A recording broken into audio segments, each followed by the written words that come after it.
আপনার নিজের কোনো জমি নেই? তাতে কি হয়েছে? এখন থেকে ৪,০০০ টাকা সরকার আপনাকেও দেবে।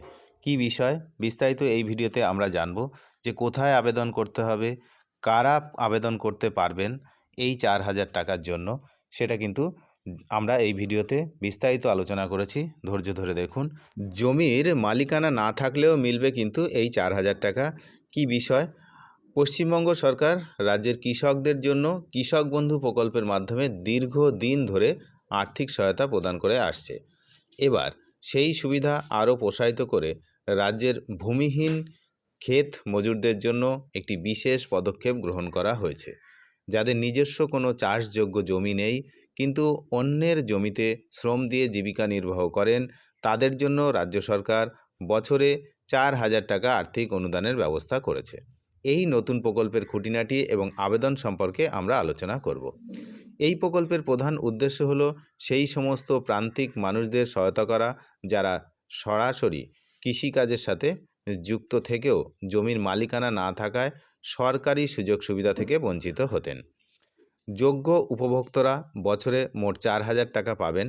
এই অনুদান একবারে দেওয়া হয় না, বছরে দুবার করে দেওয়া হবে, সরাসরি ব্যাংক অ্যাকাউন্টে পাঠানো হবে। তো সবাই এই প্রকল্পের সুবিধা পাবেন না।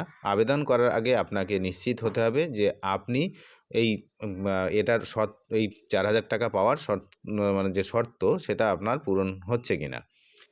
আপনাকে প্রথমেই একজন ভূমিহীন ক্ষেত মজুর হতে হবে, অর্থাৎ যিনি অন্যের জমিতে শ্রম দেন। নিজস্ব কোনো কৃষি জমি থাকা চলবে না। ইতিপূর্বে যদি কৃষক বন্ধু প্রকল্পের সুবিধা পেয়ে থাকেন, এই প্রকল্পের আবেদন করা যাবে না। এটা একদম স্বাভাবিক। কৃষক বন্ধু প্রকল্প তারাই পান যাদের নিজস্ব জমি রয়েছে। তো ভাগ চাষি বা বর্গাদাররা এই প্রকল্পের আওতাভুক্ত নন। আবেদন ফর্মে স্পষ্টভাবে উল্লেখ করতে হবে যে আবেদনকারী বর্গাকার নন। এই প্রকল্পের জন্য ৩টি ফরম্যাটে আলাদা আলাদা পাতায় বিভক্ত তিনটে পাতার একটা ফর্ম, সেটা কিন্তু নির্ভুলভাবে আপনাকে ফিল আপ করতে হবে। প্রথম পাতায় কি আছে, আমি তারপরে আসছি যে আপনি এই ফর্ম কোথায় পাবেন।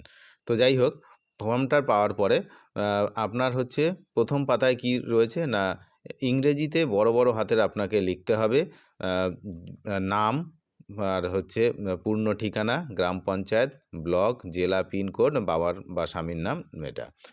আর কি না, বয়স লিখতে হবে, নিজের জন্ম তারিখ যেমন আছে। এসসি এসটি যদি জাতি হন সেটাকে টিক দিতে হবে।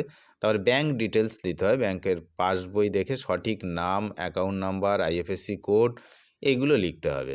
নমিনি, মনোনীত ব্যক্তির নাম সম্পর্কে এবং বয়স উল্লেখ করুন। যিনি নমিনি নাবালক হলে অভিভাবকদের নাম দিতে হবে।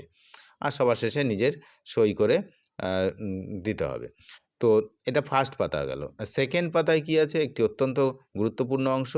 এখানে আপনাকে ঘোষণা করতে হবে যে আপনার কোনো চাষযোগ্য জমি নেই এবং আপনি বর্গাদার নন।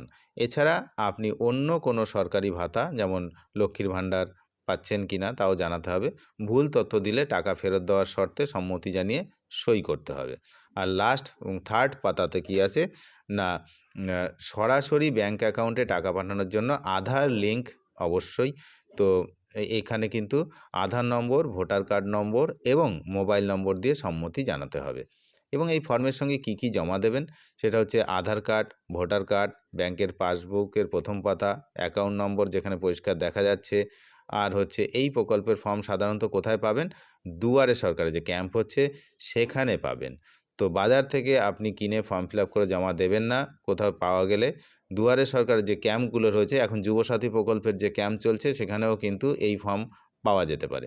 তো সেখানে গিয়ে নিয়ে অথবা বিডিও অফিস থেকে নিয়ে নির্দিষ্ট রেজিস্ট্রেশন নম্বর সহ স্ট্যাম্প দেওয়া হয়, তাই এর বাইরের কোনো ফর্ম কিন্তু দেবেন না। ওইখানকার ফর্ম নিয়েই সেটা ফিল আপ করে জমা দেবেন। অনেক ধন্যবাদ শেষ পর্যন্ত দেখার জন্য। নিয়মিত গভর্নমেন্ট আপডেট পাওয়ার জন্য এই চ্যানেলটিকে সাবস্ক্রাইব করে সঙ্গে থাকবেন। ধন্যবাদ।